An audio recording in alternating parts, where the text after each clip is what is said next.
This first session of 2022 is free, and the topic was chosen by the Charlottesville chapter, and the illustration is from Livonia Parks.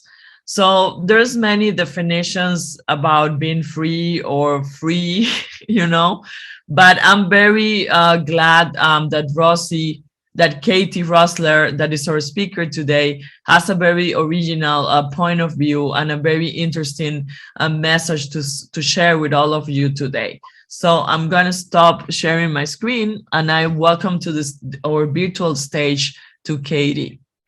Welcome, Katie. Hi, thank you very much. And thank you to so many who are attending this morning on this, cold. We've stopped snowing here, but it's coming through Munich for sure. Yeah. Excellent. Well, let me share my screen real quick. Yes. So you guys have already been sharing in the comments what makes you feel free, how you would define free. And let's just take a deep breath, because the last 2 years, this has been an interesting word, hasn't it? Feeling free, whether we felt free or not, whether we felt this ability to travel, as somebody pointed out, travel makes them feel free. Many of us have felt this word has had some tension around it. But, today I want to come at you with an interesting perspective about what it really means to be free. So since we've already answered in the comments what it means to be free, and you can continue to, if you would like to, write in the comments, what does it mean to you to be free? What makes you feel free? I will get into our talk today. So my name is Katie Rossler. I'm from the United States. I've lived here in Munich for 5.5 years.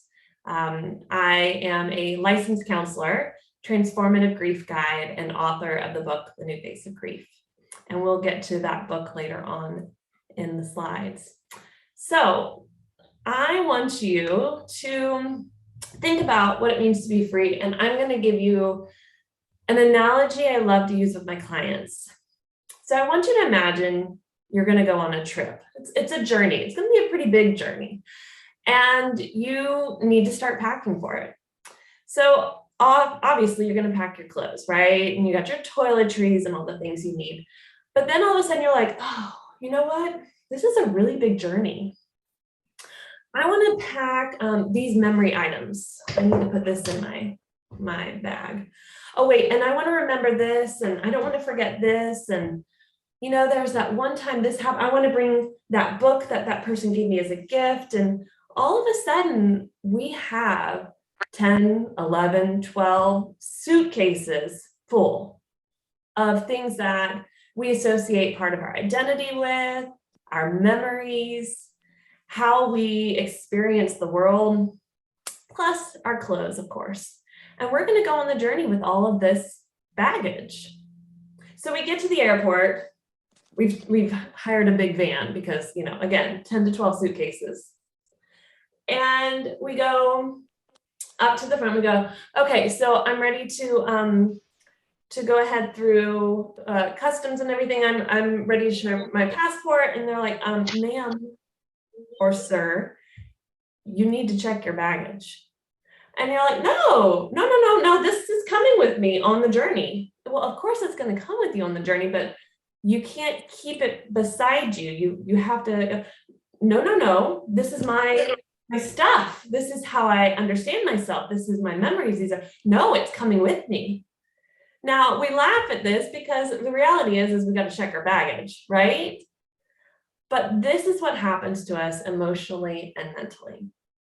We want to keep our suitcases, our baggage, our things that identify us as who we are, or we believe they do, our memories, those things those wrongs that were done to us that helped us become stronger and give us a voice. And we assume we have to carry that baggage with us to still be those things. And there's that person we face at some point in our lives that goes, no, you can't bring your baggage anymore. You're about to go on a journey and this can't come with you.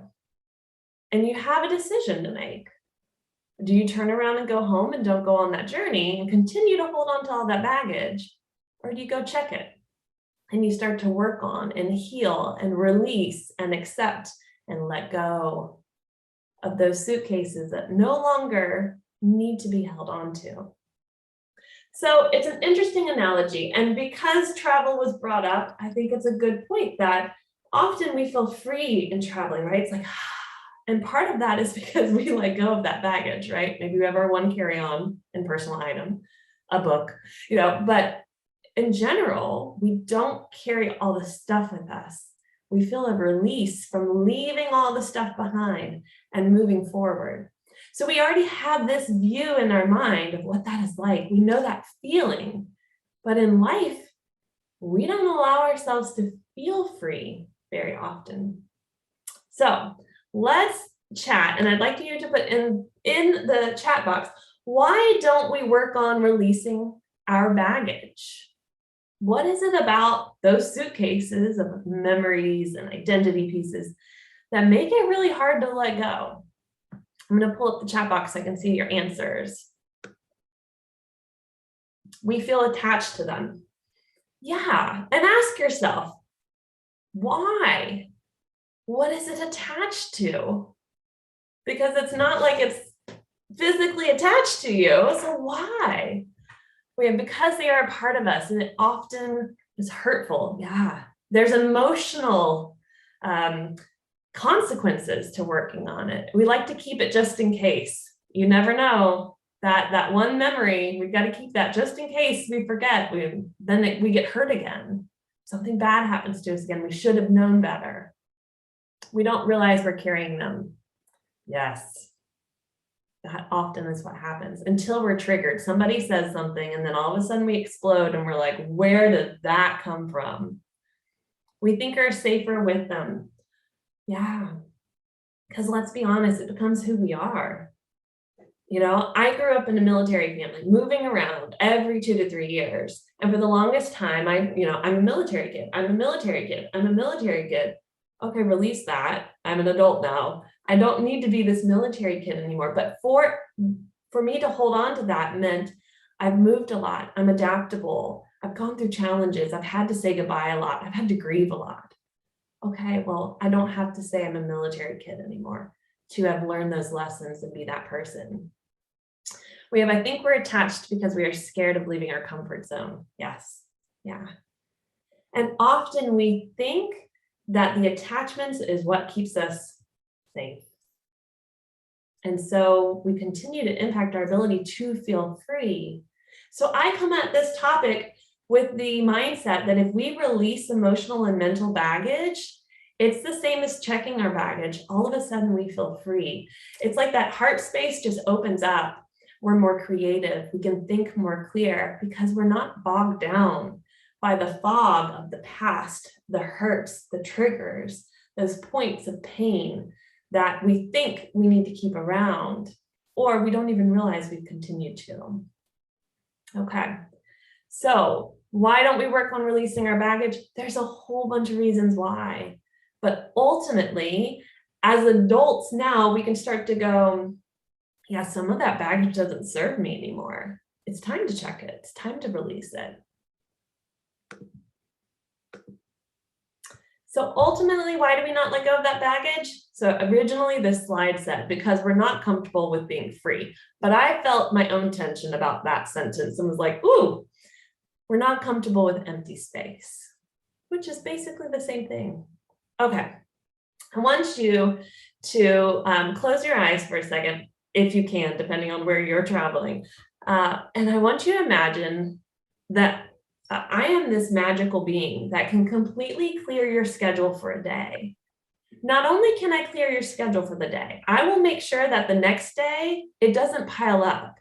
Everything gets done so that the next day, you're just ready to start that day and continue on with your work or your family life or personal life. Everything will be as normal. You have one whole day to be free. No attachments, no expectations, no responsibilities. I don't care what family members you have in your home. You don't have to do anything. I have taken care of all of it. I want you to imagine what you would do with your day. Can you feel that? Like, oh my gosh, all that time and space. And like, I could sleep in if I wanted to, or I could get up and do morning yoga. I could go hike that mountain I've been wanting to, or I could just stay in bed all day long. There's so many options. Finally read that book. Finally do that personal project I've been wanting to do. So as you experience that image, that vision of what that would feel like, and the brain is amazing. When we envision and visualize what we want, we feel it, and it's almost as if it is. Our brain doesn't know the difference. So you might start to really feel this like, it's good. Okay, now open your eyes. The last time you had some open space, what did you do with it? Did you go, oh man, look, I've got like lunchtime clear. Call up somebody to have lunch with and fill out that space? Did you all of a sudden like, hey, I've got about an hour, I've got nothing to do. Did you get on your phone and do the scroll? Did you all of a sudden fill it with other tasks that needed to get done instead of giving yourself that space? Often we're not really comfortable with empty space.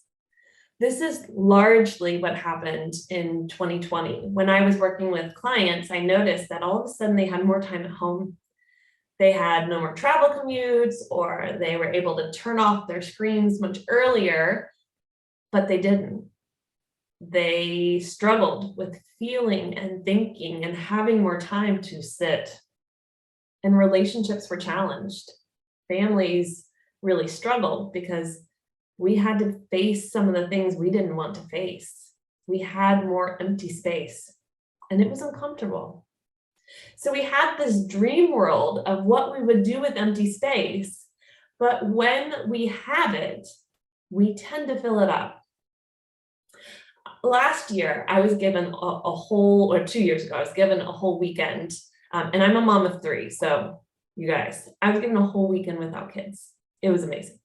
My husband took them to the mountains, and I was like, I'm going to insert all the things you guys probably dreamed of. Like, I'm going to sleep in, and I'm going to eat all these healthy things and make myself that morning smoothie. And I'm going to go for that walk, and then I'm going to do this and that.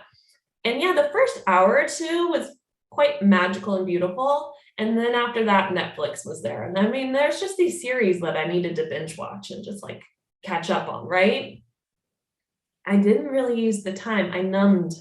I completely numbed, people. I really did. And then all of a sudden lunchtime came and I was like, I should probably eat. I mean, we do that in our work, don't we? Especially working from home. Like, oh, it's lunchtime. I need food. And then I was like, I'm going to go for a walk. I wanted to go for a walk. So I went for that walk, but that was about 3 hours later after I thought I needed to go for the walk.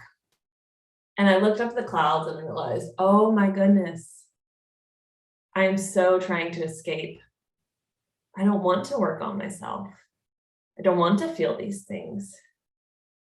I don't want to release the stuff that needs to be released. I don't want to think or feel about these things. It was a big wake-up call that we have this imagination and this ideal view of how we want to use that free time. But when we have it, it's actually really uncomfortable. So I would love to see in the chat, what do you think, when I say the word grief, what do you think causes grief? Because ultimately, that's what we're here to talk about today. What do you think causes grief?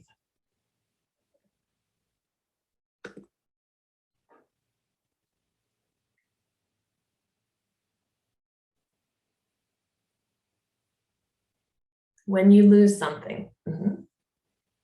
Definitely, because there's that removal of that thing that you had or a person you had. Sadness that someone is not there anymore. Yeah, yes, the challenge of accepting the change that has happened. So grief traditionally is attached to death.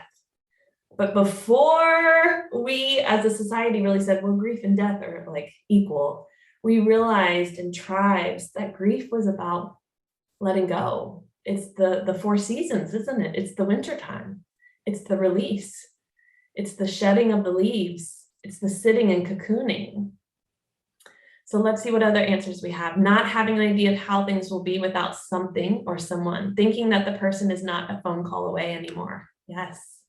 When you're not ready to leave someone or something. Failure.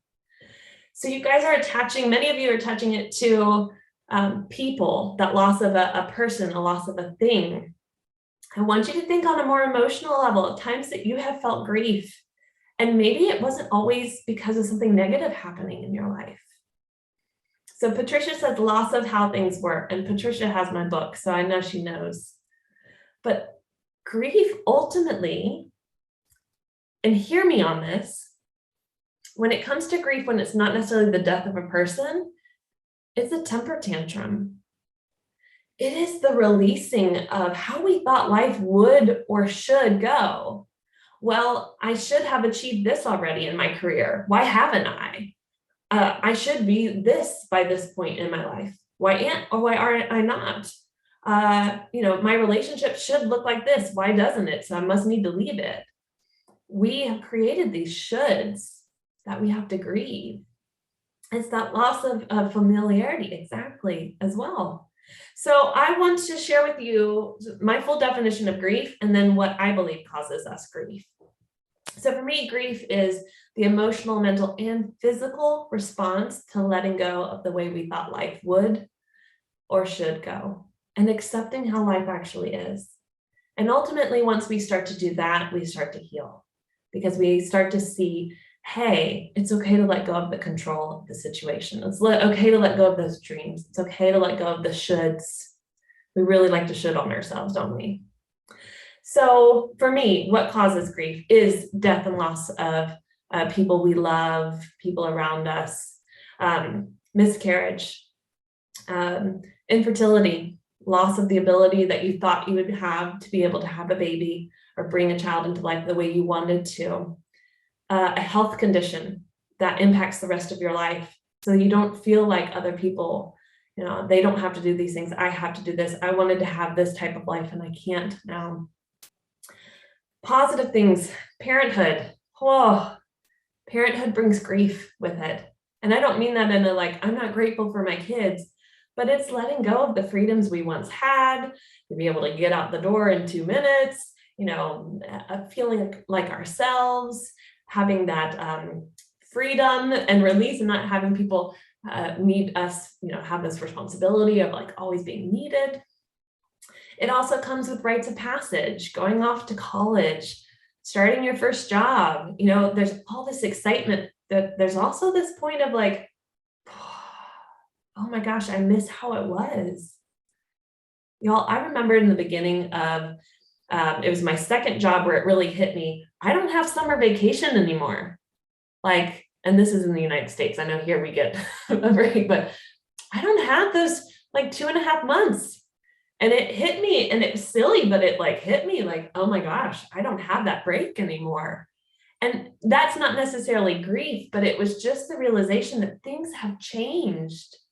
And what I was comfortable and familiar with is different now. As an expat, there's a lot of grief that comes with that. We had dreams about how our life would go, and then all of a sudden maybe we decide to move to a new country, and then things shift and change, and that's not how we thought it would be. Now, my husband is German, but he lived in the United States for 6 years with me. When he moved back, there were years of grief in the beginning because he had reverse culture shock. He didn't fit in anymore. Things didn't make sense. He didn't fit in the States. He didn't fit in Germany. And if you're familiar with the I am a triangle movement, he was a different shape from both countries. He just didn't make sense anymore, and he had to grieve. And his grief came out in anger and frustration and I don't understand any of this anymore. Being an expat or returning to your home country brings grief. So Katya asks, what's the difference between sadness or change and grief? Is grief related to something that lasts? So sadness is usually more of a temporary, I'm feeling sad in this moment, or I've been sad for maybe a couple days. Grief is more long-term, wow, I really notice I continue to feel this. When it's loss of a person, I say there's mourning, a period of mourning where we really more sadness, anger, frustration. And then when it goes longer, where we still long for things, where we miss that. I miss the old ways of being. I miss the old days. That's where grief comes into play. So hopefully that answers your question. Okay. So grief work gives us the tools to being free in our lives. So I want to give you tools because I don't like speaking at any event without giving people tools. To me, that is one of those like silly things. Like you need to know how to work on this. Like I'm opening the doors of your mind and your heart and going like grief work. You need to work on it. Good luck. No, I'm going to give you tools. Okay. So the first one, step one, remember how incredibly strong you are and capable of handling anything that comes your way, even from your past. I get that this sounds all like pep talky and silly, but I want you to think about how often in life we aren't told this. Often in life, we're told escape, avoid, run. Oh, you've had a bad day. Let me take you out to eat. Oh, you've had a bad day. Here, let's have a glass of wine. Oh, you've had a bad day. You deserve this new outfit. It's all numbing. It's all escape. And I see in my own children the natural inclination in parenting them that they hurt themselves or they have a problem with their sister or their friend, that I want to go and redirect in a way that doesn't teach them emotional intelligence or how to cope. And the more we're redirected towards, here, watch something on my phone. Here, eat this gummy bear. Here, let's get you something to drink. And I continue to shift their focus from feel this, sit with this, and know you can overcome it. The more we do that, the more we don't think we're capable. And then in our teen years and our adult years, we do this, I've earned it. I've gone through, you know what? I deserve this. So I want you to get back to remembering how incredibly strong you are and capable of handling anything that comes your way. No matter how painful it is, no matter how difficult it is, you've already faced it. The grief work is releasing what you've already faced and experienced. So being able to say, okay, you know what? It's uncomfortable. And man, all I want to do right now is scroll on my phone. But that isn't going to make it go away. It's just procrastinating. And procrastination ultimately is us trying to release a negative emotion by adding more negative emotions, adding more anxiety, adding more stress, adding more frustration. But in the temporary moment, we think, oh, I don't have to do that thing I don't like. I don't have to do my taxes. I don't need to do my paperwork.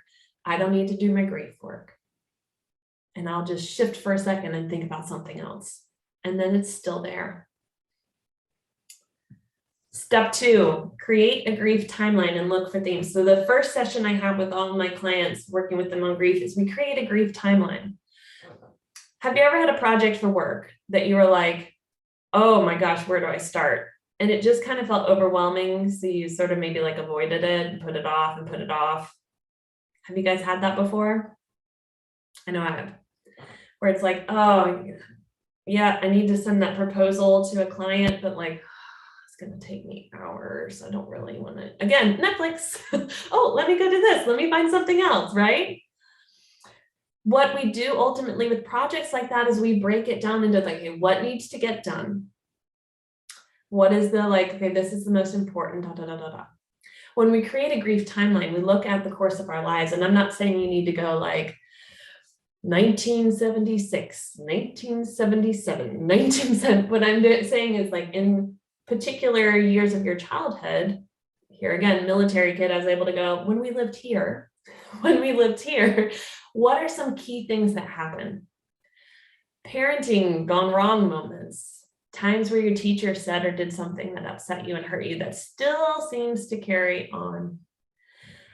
Being bullied at school, or you were the bully and you feel a lot of guilt and shame about that now.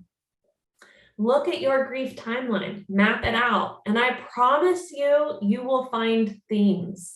You will find that, wow, I have always struggled with finding my voice. Wow, abandonment is such a theme.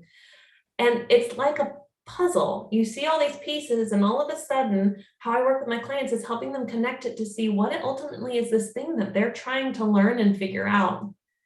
Because when we don't look at our life like a movie and see, okay, these characters came into my life because of this, even though I didn't like them, they taught me this, and this is why now, as the main character, I'm doing these things.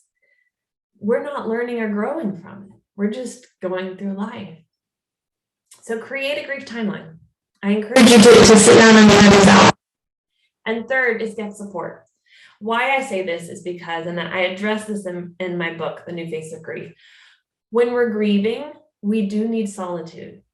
So we get in our boat and we row off to our little island, and we have our little, cocoon there, and we just go, okay, I need to work on me and take care of me, and I don't want outside influences. Kind of need to feel free to grieve how I want to.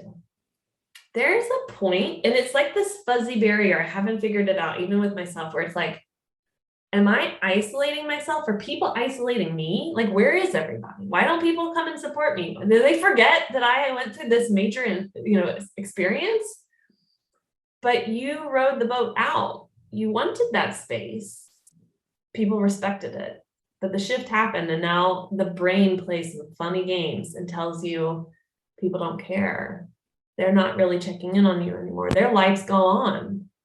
And so it is important that you get support. Now, this could be an accountability buddy, a friend, a coach, a counselor, a guide, whomever, to be that person where you go, I need to process my grief timeline, or I need to look at the false beliefs that are guiding me to this. Because ultimately, I want to feel free. And I know that I can't just do this all internally in my head. I need to release it. I need to let it go. I need someone to be witness to what I'm doing. So get that support. Okay.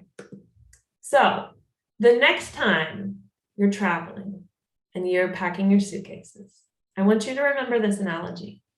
I want you to think about, what am I putting in my bags? And what am I emotionally, mentally still putting in my bags? That's time to check. And ultimately, you'll start to see yourself, hold yourself accountable to those things that continue to weigh you down from feeling free.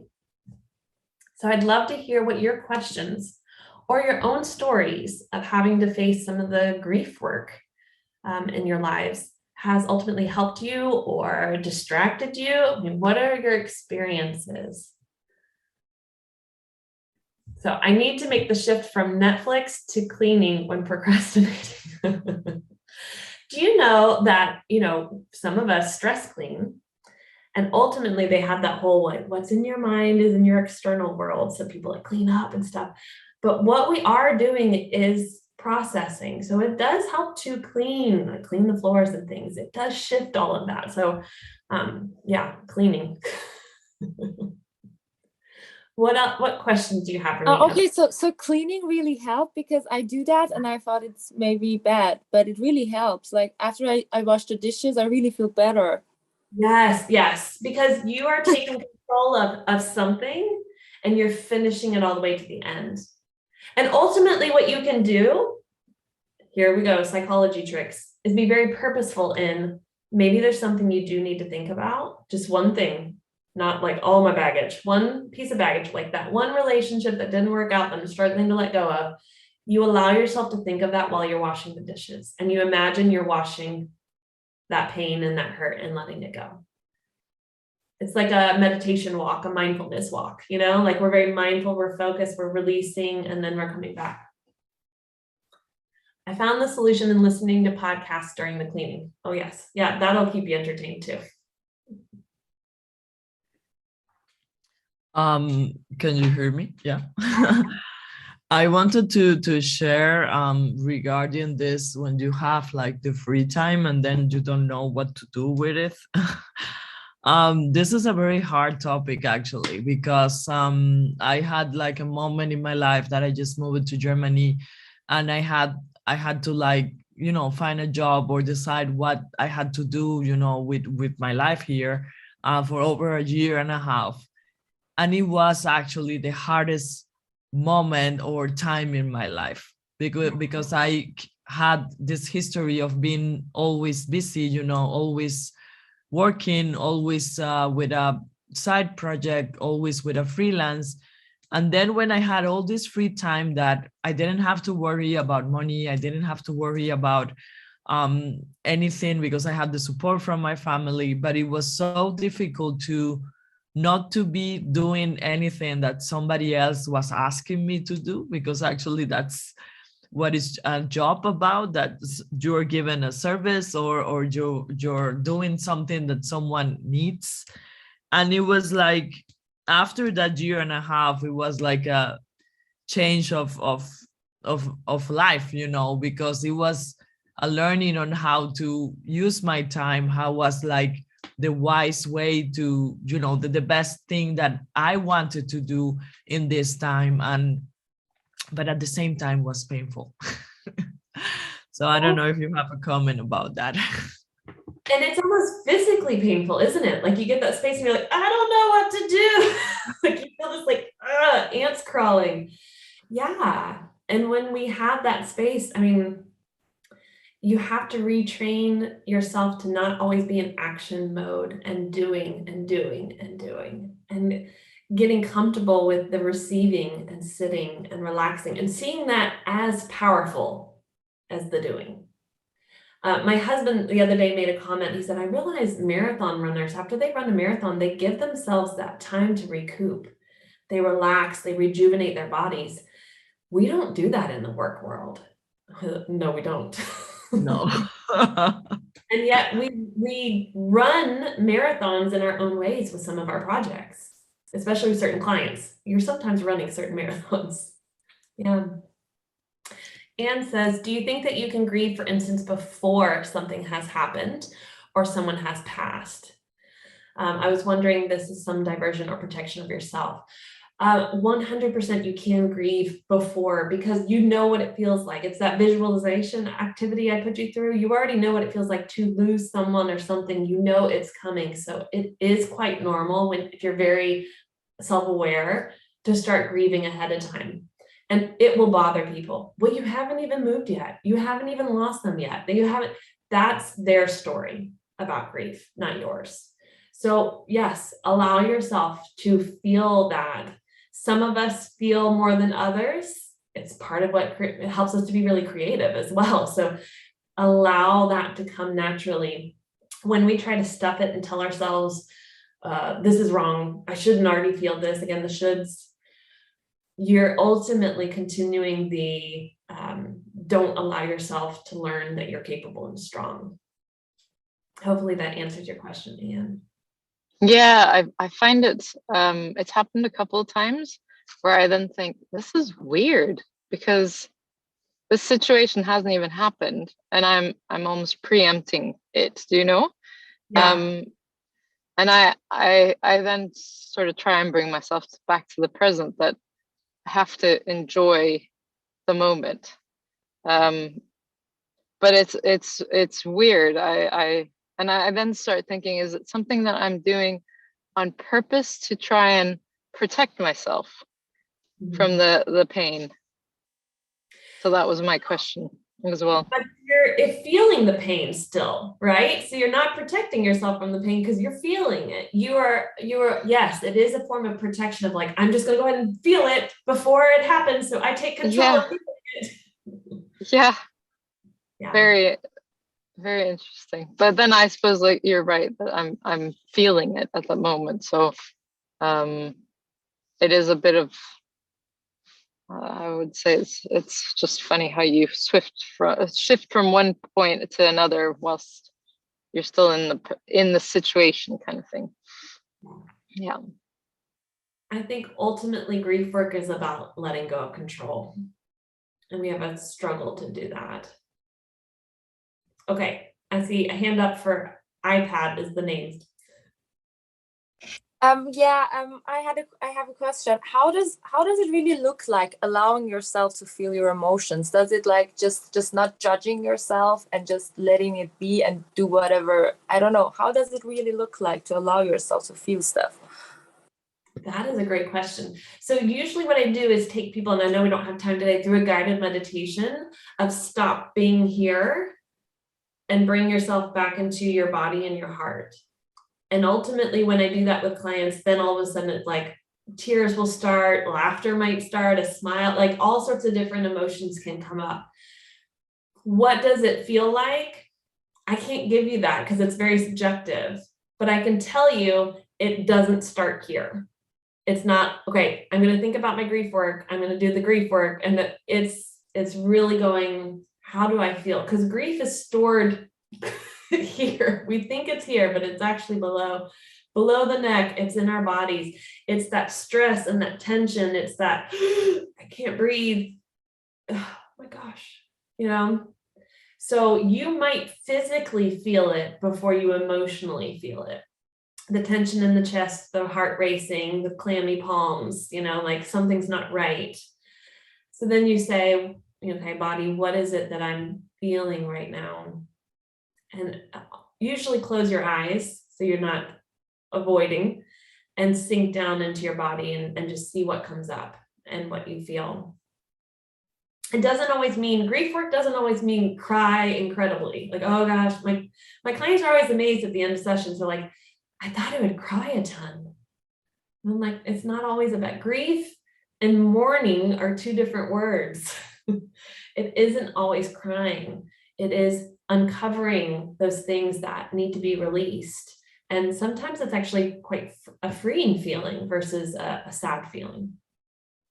Oh, Nadia sharing from previous experience, looking back, there have been situations where I pre-grieved and wasn't able to immediately identify what about. In hindsight, I saw a pattern that usually about 1 to 2 weeks before a certain event, and that intuitively I must have felt it, but mentally was not aware. But of course, this is very individual, but it got me to trust my intuition and be open. So I will speak to grief work, especially the loss of a person. I lost my mom 3 years ago, which is ultimately what led to me writing a book, because it was like, oh, it just uncovered so much. Weeks before the anniversary of her death, even all the grief work I've done, I get cranky and irritated. And it's like my body's like, prepare, get ready, the anniversary's coming. So you might find that a couple weeks before something's off and you're just irritable and you're crying randomly and like, what is this? And then if you look, it might be a birthday anniversary. It might be something like that might be getting kicked up. It's amazing how our body stores these things and shows it to us. And our mind is just busy, so it's not aware. Do you think this is crazy or weird? I had double-sided breast cancer with all the therapy and I'm healthy. I am thinking of making a book with all the pictures I took during this time. Do you think it would help me to heal emotionally? Yes, I would love to see this book. Yeah. Jessica, so much of what we go through, we think it's just about us, but imagine that rock dropping into the water and the ripple effect. That's why I wrote the book, because it's like, what I went through can help other people. I just got to get it out there and like share it. Or for you, it might be, I'm going to put this pictures in a book and I'm not ready to share it. Maybe I just share it with like a friend who finds out they have breast cancer, or someone I'm connected to here in the community. And then it helps them heal and go, oh my gosh, I need a project like that to help keep me from feeling like I'm just in the darkness by myself. So I think that's a beautiful idea.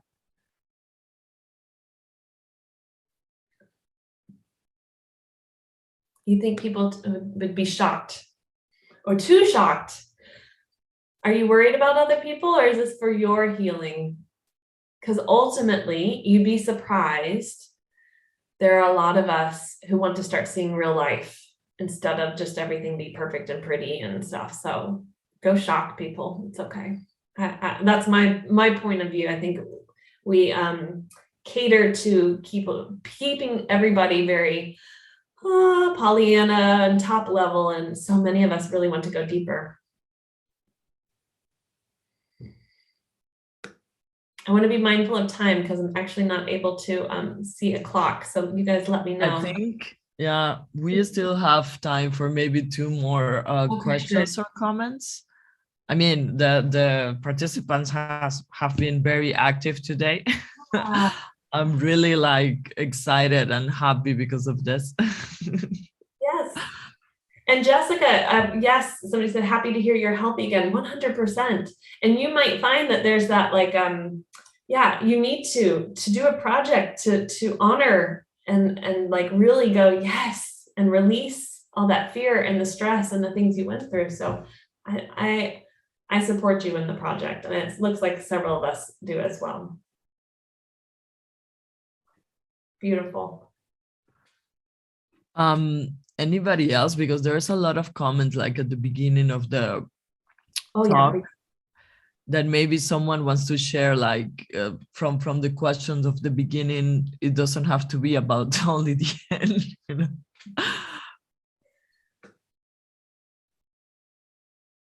know. Well, in the meanwhile that people think what to ask, Yeah. I was wondering, like, sometimes I think the way that we release our feelings maybe not all the time is the best or correct way, and I think it's hard to identify like if it's good or not the practice that we are doing, because for example there's different actions that you can do while grieving, and that's what some people say, that everyone does it like differently. Some people just shoot down and they don't want to talk, they don't want to see anyone. Other people are angry all the time. Other people are keeping themselves busy all the time also because they don't want to think about it. So I just wanted to know if you have any recommendations or comments about how to identify that this whatever the person is doing is helpful or not. Yeah. I have a good, as you can tell, I love analogies. I have a good analogy for this. Since we've got some people who are going to be leaving, here's, if you want to connect with me, here is my, my handles and all my information. You can email me as well if you've got questions after this talk. Okay. So I think of actual helpful healing activities as those that it's like, I'll go back to sports again, like sometimes yoga doesn't always feel good, or sometimes going for that run in the beginning doesn't always feel good. But afterwards, you're like, I'm so glad I did that. I'm so glad I put that first. Those are the activities. If afterwards you feel worse, then what you were doing was probably not helping. And this is the same with that grief work. Journaling out that horrible memory is going to cause all crying and angry, and you're going to write the stuff you wish you could have said. But ultimately, at the end of it, it's got to feel like oh God, I just released all of that. Like this baggage, that weight taken off of you. Doesn't mean that the forgiveness has happened or the acceptance has happened, but it means you're just like getting it out of your system. So, look for moments like that where you feel that like, and if you've got people in your life, here's the issue with grief work. You can't be like, you're grieving wrong, you're doing it wrong, you're just angry all the time, you need to work on grief work. Because let's be honest, if somebody did that to me, I would be like, I'm not, you don't tell me what to do. I'm a little bit stubborn like that. But you can be mindful of yourself. Am I reacting in anger instead of facing the things that are upsetting me? Am I using food or alcohol or shopping or, binge watching things or my phone as escapes that waste time, make me feel worse? I'm exhausted at the end of it in a bad way, not the good exhaustion. Then that tells you these are not the activities that lead to my healing. Have you guys had that like coffee chat with a friend or, go out for tea and like talked about a lot of life stuff, and at the end you're like, wow, I needed that. That is what it feels like. That's what it feels like to do it. Yeah. That's a great analogy, I think, to identify this actions. Yeah. So Did anybody else has something to add or a comment or question? Well, great. Thank you very much, Katie. I don't know if you want to add something else about being in contact with you or anything else to close. Yeah. Connect with me through Instagram or Facebook. Email me if you've got, hey, some personal questions you didn't want to put on here or a journey. And if you are in the Munich area or even in Germany, I'm happy to send you a signed copy of the book. You can purchase it on Amazon, but I also allow people to purchase it through me, and then you get a signed copy. You can go to thenewfaceofgrief.com just to purchase it on Amazon. But if you'd like to have that signed copy from me over here, all these pretty blue ones, they're ready for you guys. I will mail it off to you. You just email me at katie@katierossler.com and I'll send you either PayPal or Überweisung information so that we can send that to you. Thank you guys so much. It was an honor to speak to this group and to share, about what it means to me to be free. I'm sorry, can you find your presentation somewhere? We're gonna this session has been recorded and we're gonna share like everything over there on the Creative Mornings Munich website. So if you are on our newsletter, please join. And we also have an email that is munich@creativemornings.com. And if you need like the link of this of the recording and everything, we can send it to you there. Okay. Thank you. So thank you very great. Thank you very much, everyone, for being here today. The participation was amazing. The conversation was really great. I'm very proud of the Munich chapter because we have been like talking more and more and sharing ideas and discussing topics. And I really like when the sessions like go like this. So thank you again, Katie. And I want all of you to stay tuned because in February we have like a different format for our session that is going to be at the end of February. So please stay tuned because we're going to start to share information of this different activity that is going to be also offline. It won't be online. So please stay with us and thanks a lot. Stay safe. Have a great weekend and see you soon. Okay, bye.